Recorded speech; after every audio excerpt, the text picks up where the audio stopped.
Hey all, welcome to RMP 663 today. Today we're going to talk about fees and corporate sponsorships, and then later on we're going to talk about donations. So we've been talking in class about budgeting, and we've spent most of our time talking about expenditures. Today what I'd like to do is start talking about some sources of revenue that you can generate. In your budget assignment that you're working on in class, I've made you cut the budget by 20%. One of the alternatives to cutting budget might be to generate more revenue. And so there's a few different ways of going about doing that. And two that we're going to talk about on this lecture are fees and corporate sponsorships. And then I think in class later, we're going to talk about donations. Some of this is going to be a reminder on some of the stuff we already covered about how we charge fees and how we calculate those. But that's where we're going today. And so a couple of the types of fees that we're going to talk about are user fees that we charge people, so admissions fees to get into a pool or a golf course, that what we pay to get in. Rental fees if we're going to rent equipment or pavilions, and in the case of our budgeting assignment, it's a community or a county parks department, so something that they might rent a pavilion space. Sales and revenues, so do we sell merchandise with our name on it? Do we sell food or beverages, or do we sell, suntan lotion if we're at the beach? Are there special permits that people get to come run events? So if we have a park and we're using that park to have a special event like a road race or a triathlon, what's the special event fee that we charge to use that? Or if we were renting ball fields? Do we have special service fees? And so when we went and talked to Kate McAfee with UNH Athletics, who's helping put on the football events, one of the big expenses that she has for every football game, and especially for homecoming, is the event security. So bringing in all of the police officers from surrounding communities to come in and operate security and police checks throughout the community. So that's a big additional expense for her. Now, fees are great and they can provide a good source of revenue. There's some definite drawbacks that people face with user fees. And some of those drawbacks are that they disproportionately impact families or people who can't afford to pay the fees, obviously. So you may be displacing a good portion of the population you're intending to serve. That's especially important if you're a community recreation organization, like a public Parks and Rec department, but it's also really important if you're a nonprofit organization and your goal is to serve a certain community that you may be pricing out of being able to use your organization. And there's some ways to get around that, like providing voucher systems, as I mentioned there. The other thing that you're doing, and this is especially true when you're a nonprofit or a public organization, is you're creating customer expectations. So there's the expectation, I'm paying to do this. This is what I expect to get out of it, rather than if you're a public agency or if you're a nonprofit organization, a land trust. You may want people to be volunteering to help maintain your facilities and help take care of things and make them better and become stewards of your land. They're not going to do that if they're perceiving, look, I'm paying for this. You need to be taking care of this yourselves. And then the other thing, if you're a public organization, you're getting tax dollars already.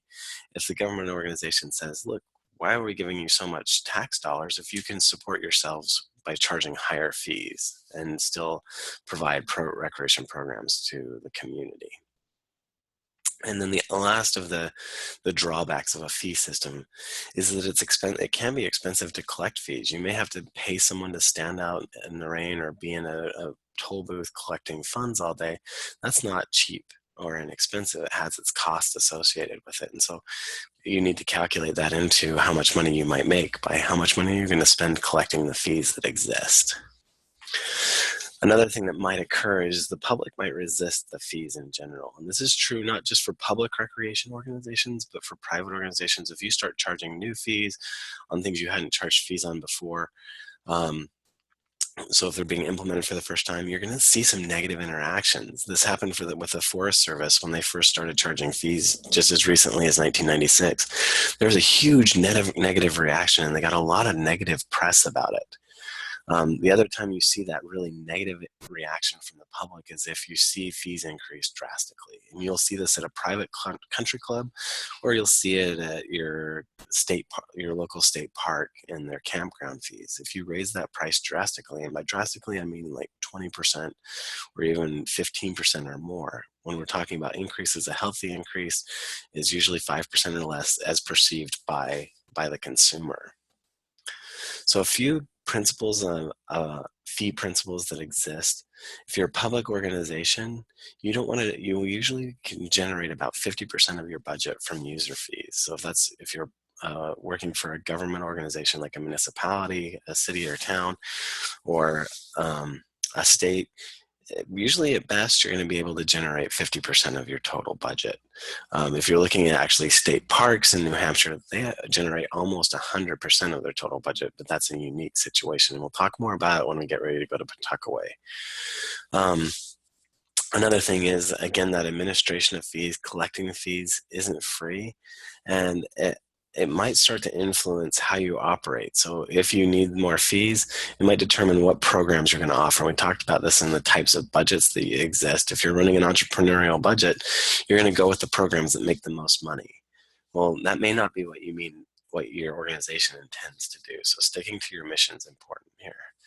And then the last of these things is that if you're charging a fee, those fees need to go back to the facility or the program or the organization where you're collecting those fees. And the example I give here, when Yellowstone started collecting fees back in the early 1990s, and they had a huge fee increase, generally people were supportive of paying a fee if the fee stayed with Yellowstone. But at the time, those fees went back into the National Park Service General Fund. And so a fee might go to help pay for Big Bend National Park in Texas that was being collected in Yellowstone National Park. And that didn't go over well with national park visitors. They wanted that money to stay with the organization where it was. And so this is true if you're running businesses too. You want to see, if you frequent a business, you want to see that the people are reinvesting in that business and making it a better business. So you have to make sure that if you're charging fees or you're charging new fees or extra fees, that people can see the benefit of those fees and see that the programs are going to get better, or that the venue itself might get better. So as you establish a fee policy, this is going to vary depending on your agency's policy. But things you want to look at it, if you're a public agency, is how much tax dollars do I get? When we say general fund there, that's what I mean by tax dollars. How much do I get in tax funding? And from other sources, maybe I'm getting money from a trust or from interest that's being paid to my organization. So you got to keep in mind how much money you have available. Think about how much your constituents, and constituents can be viewed as customers, people who live in your municipality, the intended people who you're serving as a nonprofit organization. What's their average income level? What are they able to pay for the services you're providing? And then what do your competitors charge? Do you have competitors? And what are they charging, and should you be charging the same or more, and do you get the same services for a different price, and what's the reasoning behind your price structure? And then simply, is there demand? Do users want to come and visit? Do they want to use your organization? Are they going to pay a fee if you charge a fee?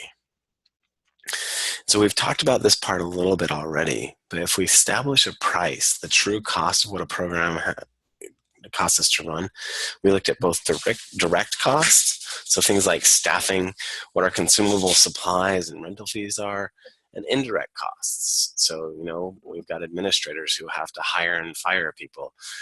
We have to pay the utility bills. We have to pay for people to have a computer in order to do the work on the maintenance. Our equipment depreciates, so we have to replace it. So all that stuff is indirect cost to our programs. It's not being directly used by our program, but it's an expense that our program incurs. And so this should look familiar to everybody. It was that in-class exercise we did where you guys created a program and made it pay for itself. It's really important that you're able to do this. And so I promised you there would be an online exercise where you would do this. As part of this online module this week, there's going to be an online exercise where you complete this, and you might be solving for how many students or participants you need in a program if you're able to charge a certain price. Just know that you can calculate this so that you make money. It's not always just break even. So another source, so fees are one way we collect money. Another source of funding, and that is very common in all recreation, not just public recreation, not just private recreation, but all forms of recreation, are corporate sponsorships. And so this is the book definition of what a corporate sponsorship is, but it's a relationship between a sponsor and a property. And when we talk about property, that's the recreation organization that you may be running one day. And that's where the sponsor pays cash or gives an in-kind fee in return for access of being able to exploit that property. And that sounds kind of like, oh, you're exploiting somebody. Well, you're exploiting them by taking advantage of their customers and seeing who their customers are and getting access to their customers. So giving visibility to your company through that. And what we see now more than ever is recreation's relevant.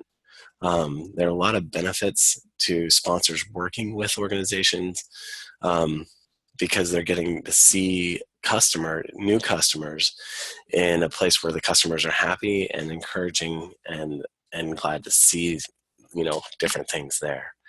What we do see is that most corporate sponsorship is going into sports right now, but it can also be separated and used in other entities as well.